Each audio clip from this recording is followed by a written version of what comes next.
Hello there, good evening. We are very glad to have you join us on Rwanda Television News tonight. This is what is coming up on Edition tonight. On Thursday, President Paul Kagame joined leaders from across Africa in Addis Ababa, Ethiopia, for the 36th ordinary session of the Assembly of Heads of State and Government of the African Union. Based on the prevailing economic conditions, the Monetary Policy Committee decided to increase the central bank rate from 6.5% to 7% in order to fight against the inflationary pressure affecting consumers' purchasing power.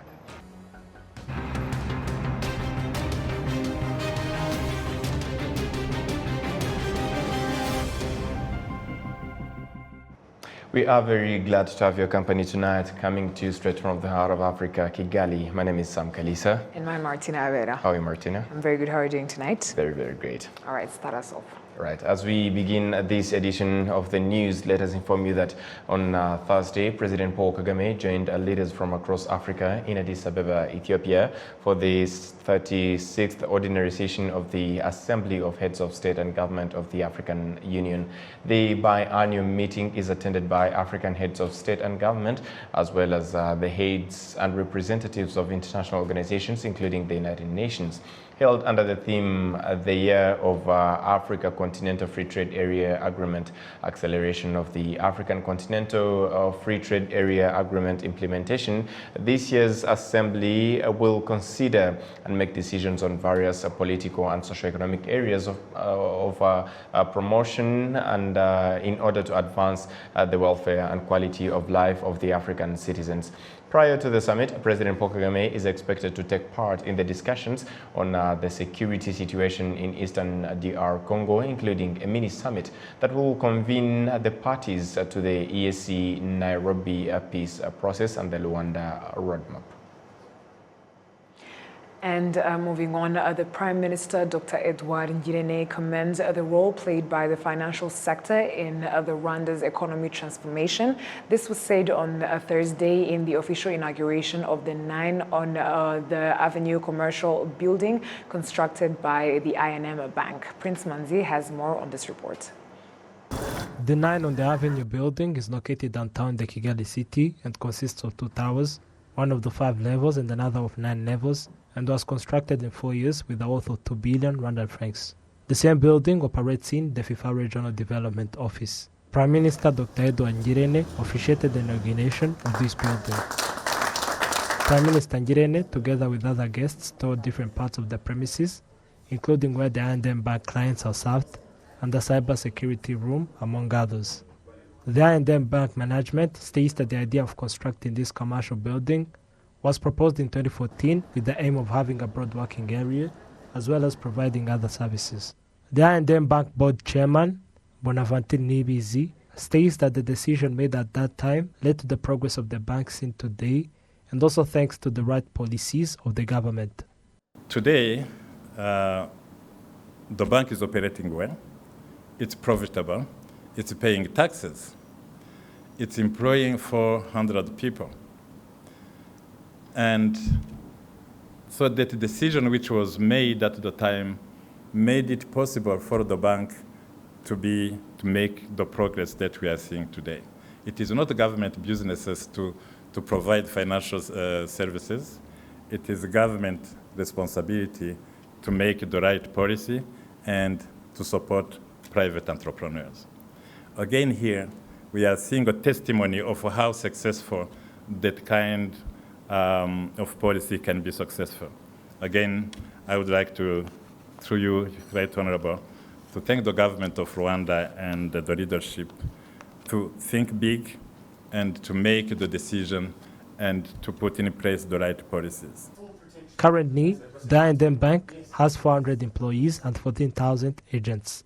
Prime Minister Dr. Edouard Ngirente commends the I&M Bank for their contribution in promoting financial inclusion as well as the saving culture. Banks are primary suppliers of credit to individuals and firms, as well as the protection of depositors' assets. We are glad that your contribution in promoting financial inclusion is paying off.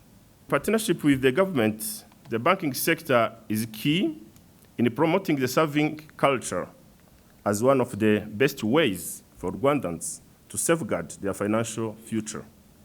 This also contributes to sustainable economic growth the country aspires to attain. The Prime Minister also thanked the I&M Bank and other banks for being part of Rwanda's recovery efforts from COVID-19. Your provision of working capital loans to businesses whose cash flow have been disrupted by the COVID-19 allowed them to continue their activities and sustain jobs. The government also commends the flexibility of commercial banks in restructuring loans for their clients in order to help them cope with the negative effects of the pandemic. Currently, 36% of elders in Rwanda, numbered 2,600,000, use bank services. This means that 93% of Rwandans access financial services. The goal of the government of Rwanda is for all Rwandans to access financial services by 2024. Prince Manzi, RwandaTV News. Thank you, Prince. Moving ahead and keeping it to financial matters. Based on the prevailing economic conditions, the Monetary Policy Committee decided to increase the central bank rate from 6.5% to 7% in order to fight against the inflationary pressure affecting consumers' purchasing power. Adam Squizera has this report. The war between Russia and Ukraine exacerbated an already existing increased trend of commodities price. In addition, high domestic food prices in 2022. However, the Monetary Policy Committee decided to increase the central bank rate from 6.5% to 7%, hence to continue the fight against inflationary pressure which have been affecting the purchasing power.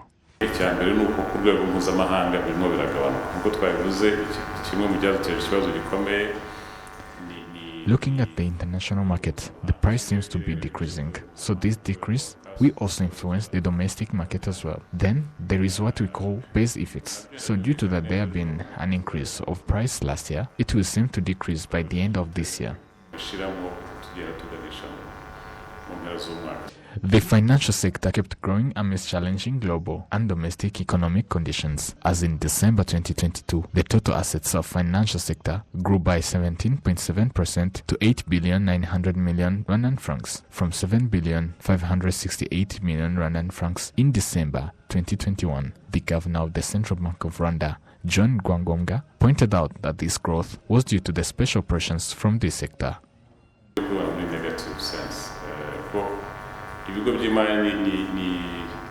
Financial sector played a role in the development of the economy. They did not increase the profit rate as anyhow, although we increased the profits as the central bank, but they did not. For them, what helped them is that they increased the performance of their work, as also they reduced the number of unpaid loans, which led them to bankrupt, hence to more economic progresses. So for them, they tend to increase their performance instead.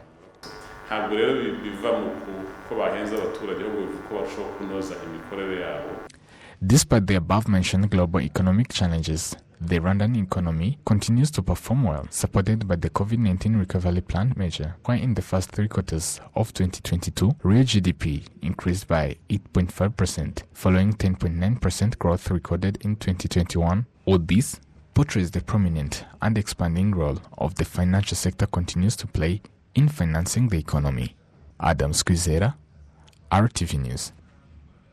Thank you, Adams, for that report. And now the plenary session of the Senate approved the bill regulating the Rwandan National Police. It is expected that the revised law will help improve the work of the Rwandan police. We have more. The report of the Committee on Foreign Affairs, Cooperation and Security made an amendment to the bill, which had 73 articles, where 1 article was removed, leaving 72 articles. Article 63 and 64 regarding this session by an officer and a non-officer attracted more attention of the senators. Be it by a junior police officer or a senior police officer, this session should be an equal offense. Maybe for a senior officer, this session should be an aggravating factor. Senior officers and non-officers are normally differentiated when it comes to responsibilities and the magnitude of the offense they might commit. Because we think this session of a normal police officer and a senior officer should be treated differently. The chairperson of the Foreign Affairs, Cooperation and Security Committee, Hadija Ndangiza-Molangwa, says that the draft law governing the Rwanda National Police has been carefully considered.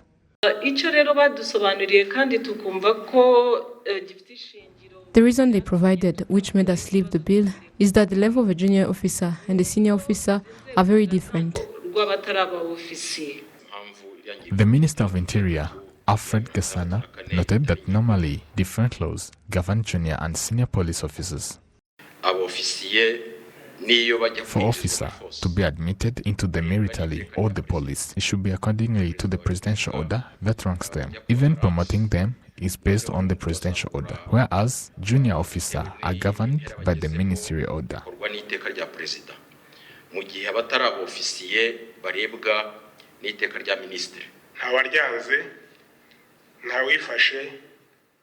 These senators, without any objections, approved the report of the Committee on Foreign Affairs, Cooperation and Security of the Rwandan Senate. The approved bill grants the police the authority to arrest a suspect, a wanted person, a person who has escaped from the security or justice system, giving the Rwanda National Police full powers of prosecution for traffic accidents and other traffic crimes.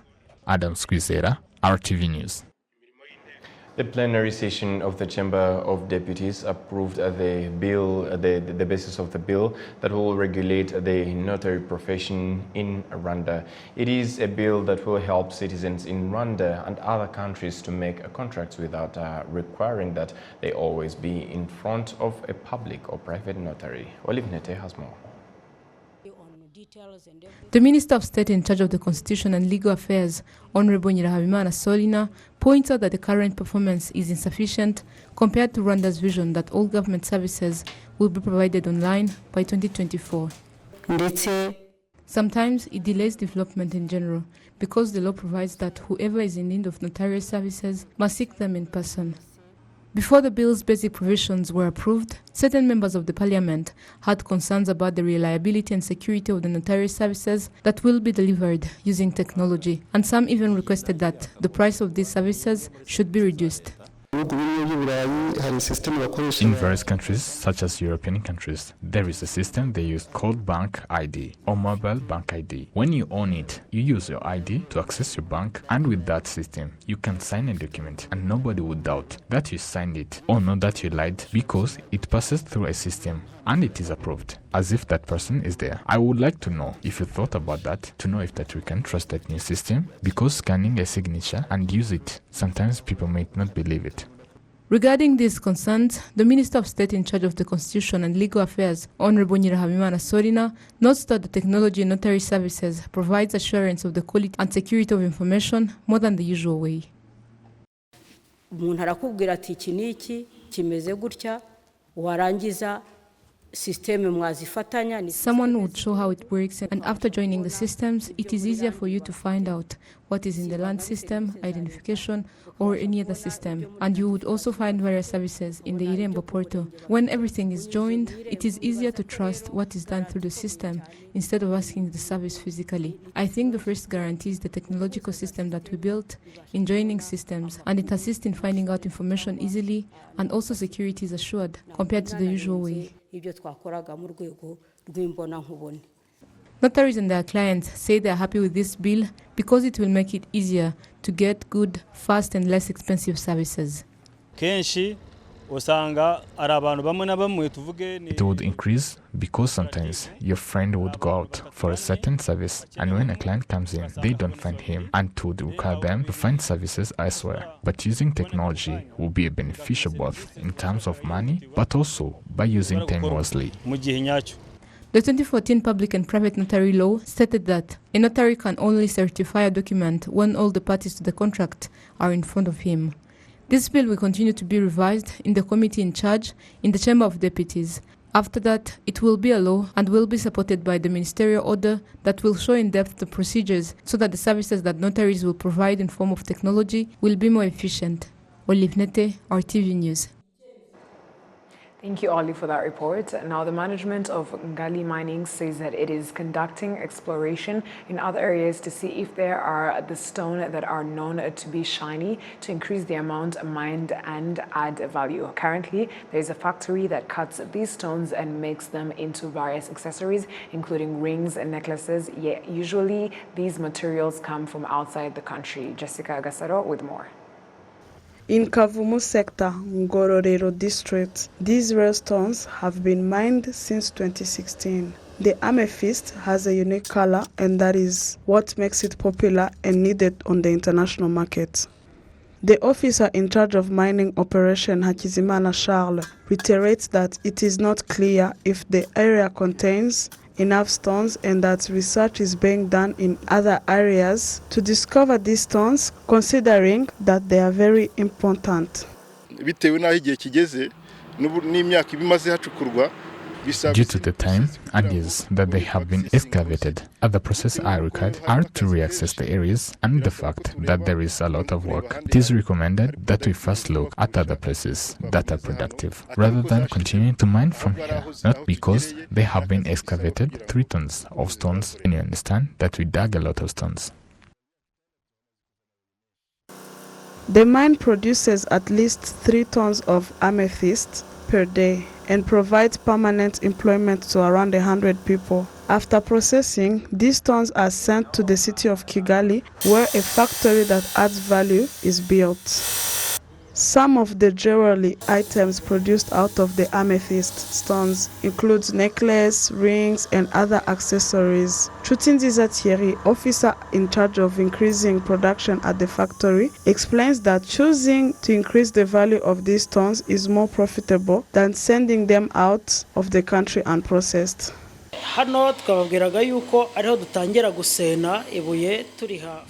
This is where we started to break the stone and give it a shape, and there also machines set an angle. So you understand that we have many stones of different types, and I would say that is the first in the world with the beautiful colors. And then being able to process it here is another step, because people used to buy it from foreign countries and they were very expensive, but we have set prices that are not expensive.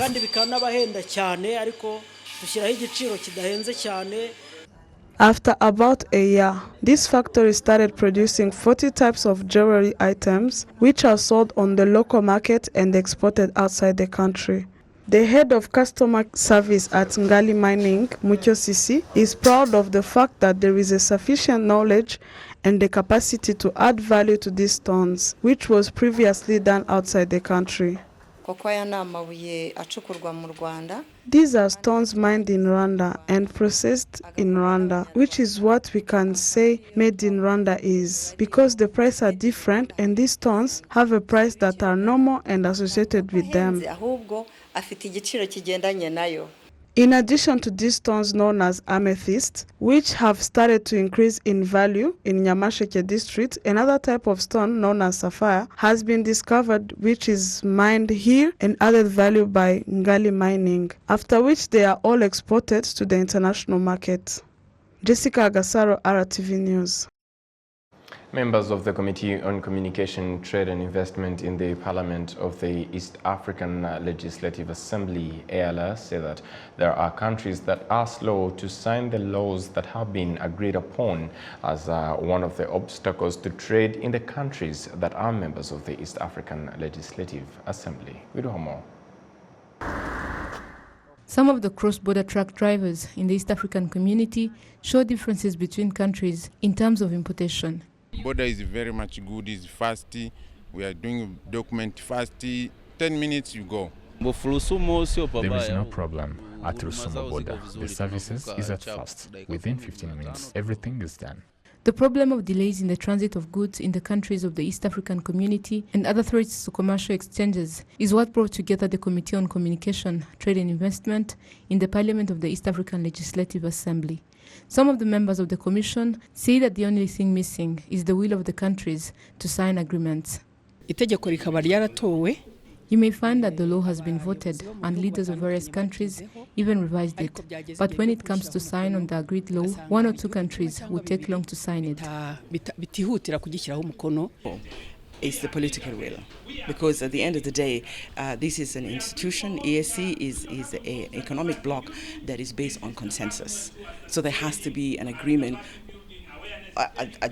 across the board with all the stakeholders. So political will is very important. The president of the Committee on Communication, Trade and Investment in the East African Legislative Assembly, Honorable Shahbaz Suleiman Said, points out that this is the ideal time for Commission members to gather and discuss how to address the existing challenges. We need to find a way to improve the trade between ourselves. If you look at the trade volume within East Africa, we're looking at about $60 billion. If you look at the trade coming from a small country like Dubai, it's $320 billion. So clearly there's something that we're doing wrong, and we need to improve how we do our trade. And we have a lot of barriers and a lot of problems that we can resolve quickly. For example, why should our trucks be stuck at the borders for days? So these are some of the things that we're trying to address and improve. The East African Legislative Assembly, this is now its 5th term. And there are a lot of initiatives that were started, very good initiatives that were not implemented. So our challenge in the 5th Yala is to look at what has been done, what was done well, what did not succeed, and how can we make them succeed. Some of the obstacles that have been mentioned are the unimplemented African currency and the use of languages as one of the barriers to communication. Olive Nete, RTV News.